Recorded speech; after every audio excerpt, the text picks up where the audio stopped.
Hello everyone, and welcome back to another video where I show you everything that I have fed my family this week.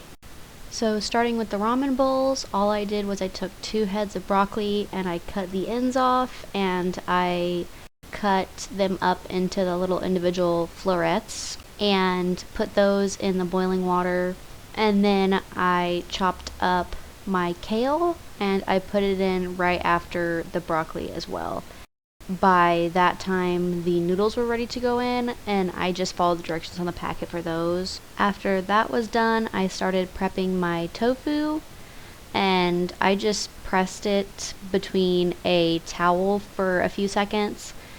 Had I been able to start this earlier, I would have pressed it for longer with an actual press and not just my hands, but I didn't because this was right after we got back from our grocery trip, so I had to get dinner made fast. But I just cut it up into little cubes, and by the time I was done cutting up the tofu, my noodles and everything were done.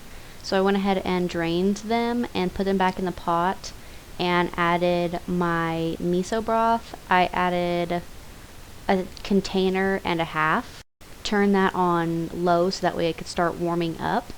And then I just added my tofu into the pot while everything was warming up.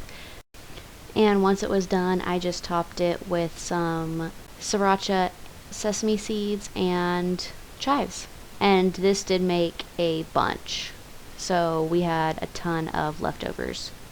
So this night we actually made a meal out of the Ellen Fisher ebook. I believe it was the Epic Plant-Powered Kid Food one, but because it came out of her ebook and because you have to buy them, they're not free, I'm assuming that giving you the recipe would be copyright, and I don't want to get in trouble for that, so I'm just going to go ahead and put this to some music and speed through real quick, but I am going to show you what I do so you get kind of a brief idea.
The next recipe is butternut squash soup in the Instant Pot, and it's super easy and takes no time at all. All you do is cut the ends off of a butternut squash and peel it, and then chunk it up into cubes. You don't have to make them super small, you can make them pretty big. This is all going to be blended at the end with an immersion blender, and just throw that in your Instant Pot, and then you're just going to cut up 1 onion and throw that in as well. And I just cut mine into quarters because, like I said, you're going to be blending everything in the end. I then added 4 cups of water along with 4 teaspoons of vegetable bouillon paste. to make 4 cups of vegetable broth.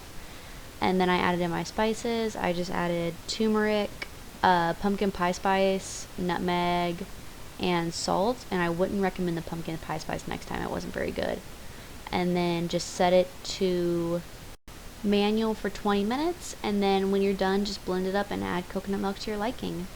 And then next up we have this spicy, it was a copycat Gigi Hadid spicy vodka pasta without the vodka.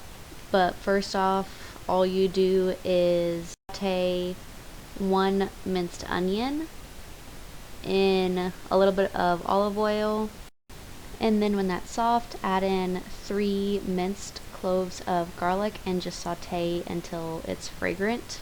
Next up, you're just going to add an entire can of tomato paste and about 2 cups of coconut milk and stir that together to make a sauce. And then this is when you're going to let it simmer for a few minutes and season it. Now, the recipe called for crushed red pepper flakes and cayenne pepper. I decided to leave the cayenne out because it was already like 2 tablespoons of crushed red pepper flakes. And honestly, next time I make this, if I make it again, I'm not even going to do the 2 tablespoons because it was so incredibly spicy. I'm so happy I left out the cayenne because otherwise it wouldn't have been edible at all. But I just used salt, pepper, basil, and red pepper flakes, and then let it simmer until it was done for maybe another 3 or 4 minutes, and stirred in my pasta. So the next thing I made was called Poncitte. It's actually a family recipe. It came from my great aunt. All I did was I started off by sauteing my fake chicken, and then I cut up the rest of the veggies while I waited. Once that was done, I threw in my green beans and I let them soften. I did six cups of the green beans, which I think just amounted to 2 of the bags, which is what I had. And then I put in 2 green bell peppers, carrots that I had shredded, and then 2 little stalks of chopped celery because I don't like celery at all. But the actual recipe calls for closer to 4 to 5 sticks of celery, I'm pretty sure. So it just depends on your taste buds. I also added a chopped up onion and then just sauteed everything until it was soft. And once it was soft, that's when I started soaking my rice sticks, because you don't boil them, you just soak them in hot water for 10 minutes. And then I added my cabbage and carrots and turn the heat down to low and just let them both wilt down. And then by that time my rice sticks were done, so I just drained it and added it in with my vegetables and mixed everything up. Once everything is mixed up, you just add soy sauce to your liking, and that's it. I'd like to thank everyone for watching, and I really hope you guys stick around and subscribe to see more videos like this in the future. Have a great day!